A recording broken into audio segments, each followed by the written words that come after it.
c'est une question, c'est comme un enracinement. Si un arbre, tu le plantes, puis il commence à pousser, puis au bout d'une année, tu en as marre, il est encore petit, il n'a pas pris racine, c'est assez facile à l'arracher. Maintenant, si tu prends un cèdre ou un chêne qui est là depuis 300 ans, forcément, il a des racines beaucoup plus profondes, beaucoup plus nombreuses. Et puis, même certains arbres, tu ne peux pas les déraciner. Les gens, ils sont obligés de couper le tronc. Puis, on dirait que l'arbre n'est plus là, mais il faut vraiment déraciner. Ils doivent enlever la terre, scier des racines. Voilà, puis même, depuis ses racines, même il peut repousser un nouvel arbre. Donc c'est profond, c'est complexe. Et comme je disais l'autre jour, la nature humaine et les cycles de la nature, il n'y a rien qui fonctionne comme ça en appuyant sur un bouton, puis 3 secondes après ou un jour après, il y a un changement. C'est toute une question de cycle, de progression, de principes et de lois et de règles. Maintenant, parce qu'on vit dans une société où on peut tout avoir vite, puis on a l'habitude qu'entre une chose qui est bonne, mais qui prend du temps, puis quelque chose pas bon immédiat, on va choisir l'immédiat. Même pour la nourriture, préparer quelque chose qui va prendre 3 heures qui est bon, ou bien acheter un truc congelé qui n'est pas bon, on va choisir le truc qui n'est pas bon parce que ça économise le temps. Donc on a une habitude de se dire je veux tout de suite. Et ça, c'est pas bon dans la mentalité de la délivrance. Et ça, c'est par rapport à notre époque moderne. À l'époque de Jésus, personne n'aurait même l'idée de poser cette question, parce que tout le monde sait, à l'époque, ou même il y a même 100 ans avant l'industrialisation, que tout ce que tu fais, ça va prendre du temps. Que rien ne se fait comme ça et qu'il faut attendre les saisons. Et voilà. Maintenant, on veut comme ça. Et une des choses qu'il faut, c'est la compréhension.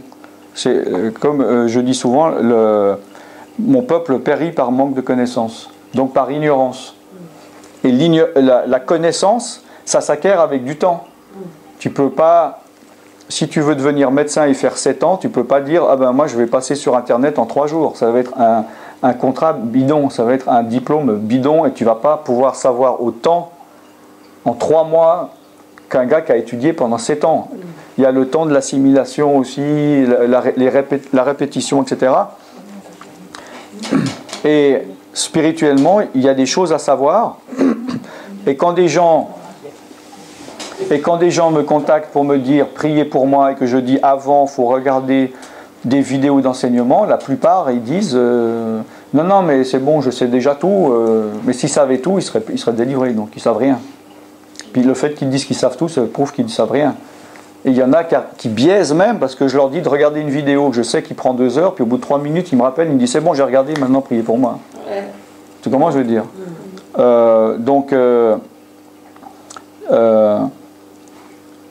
Le diable aussi, il ne veut pas que tu saches comment les principes de la délivrance, il veut te garder. Moi, il y a samedi à Marseille au séminaire, il y a une des personnes qui est venue, que je parle depuis 3 semaines au téléphone et sur Skype, que je lui ai dit, ça fait partie d'une étape quand vous viendrez au séminaire, que je prierai pour vous, il y a des choses qui vont partir, puis après il faut continuer. J'ai prié pour elle, le lendemain matin, donc hier matin, elle me téléphone, parce qu'elle a des attaques de nuit. Elle me dit, ah, je ne comprends pas pourquoi j'ai des attaques de nuit. Donc malgré que je lui avais dit, malgré qu'elle a dit oui je comprends, oui c'est normal, c'est tout à fait logique, en fait elle n'a toujours pas compris. Donc il y a des choses qu'on assimile, ça prend du temps. Donc c'est pour ça que faut pas mélanger ou se tromper entre aussi des manifestations de démons et la délivrance totale, ou bien des délivrances particulière ou partielle par rapport à la délivrance complète finale. C'est-à-dire, il y a des gens, ils disent je me sens pas bien, on prie, ils tremblent un peu ou ils vomissent, ils disent ah je me sens mieux, c'est fini. Et quand on dit non, c'est pas fini. Là, j'avais fait à Paris une personne, il y a eu beaucoup de manifestations, je lui dis bon, il faut absolument qu'on finisse. Non, non, je sais mieux que toi, moi je me connais, c'est fini. Voilà. Puis après, pendant 2 ans, là, elle galère, et puis maintenant, après 2 ans, elle dit ouais, finalement, j'avais peut-être pas entièrement raison. j'ai besoin de délivrance. Alors pendant 2 ans, elle s'est accumulé des choses en plus. Voilà. Donc c'est progressif.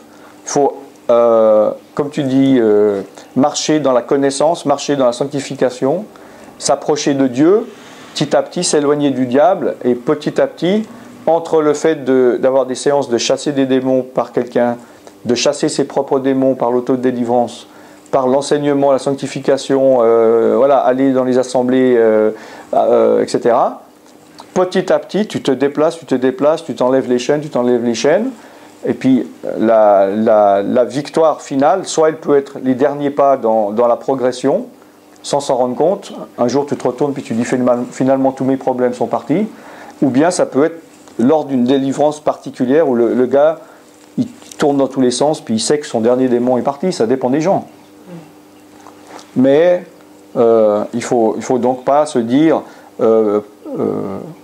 les personnes qui me disent vous avez prié pour moi, puis je sens toujours des problèmes, donc ça n'a pas marché, il n'a rien compris. Ça a marché, on a enlevé ce qui pouvait être enlevé sur le moment. Et il y a des choses qu'on ne peut pas enlever d'un coup. Il y a des gens qui ne supporteraient pas. D'autre part aussi, Dieu sait ce qu'il fait, il sait qu'il y a des choses qui doivent être progressives. Le verset dans Deutéronome qui dit « Regarde les chemins que je t'ai fait passer dans le désert, les moments pour t'humilier, pour voir si tu allais me servir, les penchants de ton cœur, pour t'éprouver. » Maintenant, je ne dis pas que c'est Dieu qui permet, qui met, hein, mais je peux te dire que je pense qu'il y a un gros paquet de gens sur cette terre que si la délivrance était comme ça, ils voudraient se faire délivrer, mais ils ne serviraient pas Dieu, ils iraient dans le péché, ça deviendrait encore pire. Ça serait trop facile. Ben, ça serait trop facile. Ouais. Après, ça arrive peut-être pour des personnes en fait, que ça se passe d'un coup. Ben, malheureusement, c'est ce qui m'est arrivé à moi. Oui, non, malheureusement, je dis malheureusement pour les personnes pour qui ça n'arrive pas. Je ne suis pas un bon exemple. Puisque, disons que, voilà, que les personnes ne s'attendent pas, en fait. Ouais, malheureusement.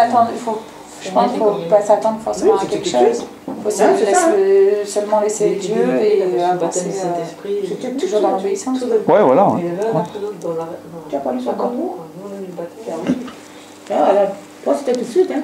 Bah ouais, moi je me suis en 1 heure, donc j'ai été sauvé, délivré, baptisé Saint-Esprit. Mais comment je suis désolé, hein. Mais comment j'ai un peu honte, mais comment bah, dans le sens par rapport aux autres quoi, qui galèrent et on va me lancer des pierres. Un exemple délivré, baptisé dans le Saint-Esprit, tu arrives à délivrer des gens qui sont baptisés mais pas délivrés, alors que dans le monde chrétien il y a une carence. On dit souvent qu'un chrétien qui est né de nouveau, qui a le baptême du Saint-Esprit, n'a pas de démon en lui.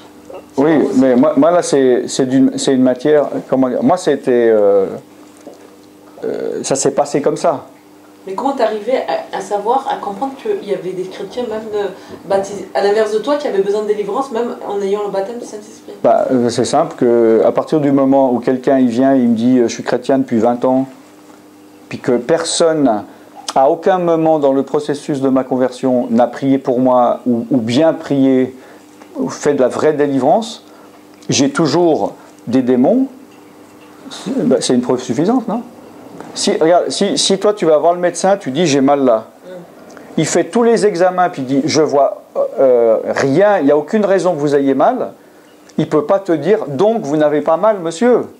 Il est obligé de dire, bon ben, je crois que vous avez mal, pourquoi vous me diriez si vous avez mal? Mais je ne sais pas pourquoi. En fait, tu étais à l'écoute de la personne et tu as cru qu'on va te l'a dit, quoi.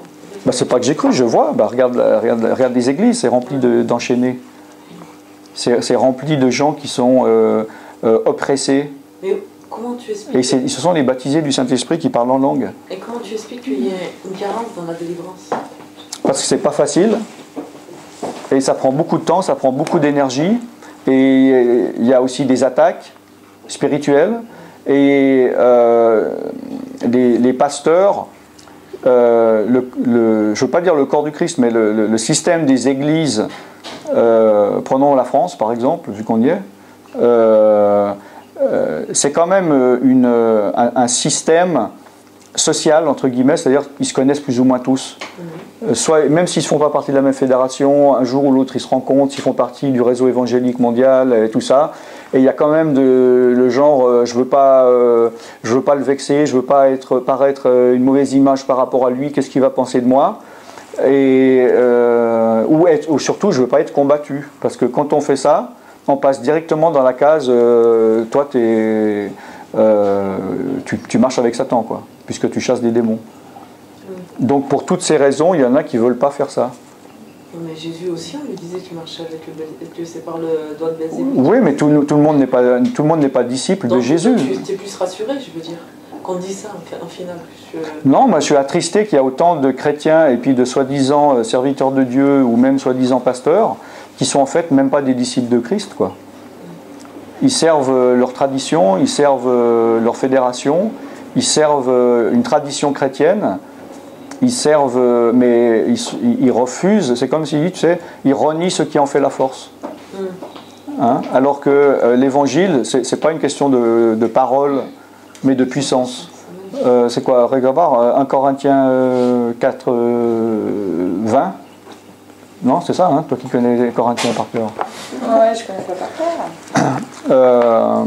Donc, pour toutes ces raisons, vu qu'il y a beaucoup de pasteurs qui m'invitent pour faire de la délivrance à la condition que je ne dise à personne que je suis passé dans leur église, que ce ne soit pas public, donc je ne peux pas en parler dans mon site, je ne peux pas filmer, voilà. Ou bien il y en a qui disent « Ah, j'aimerais tellement, moi j'y crois à fond, puis j'ai plein de cas dans mon église, mais je ne peux pas à cause de mon comité, des anciens, ou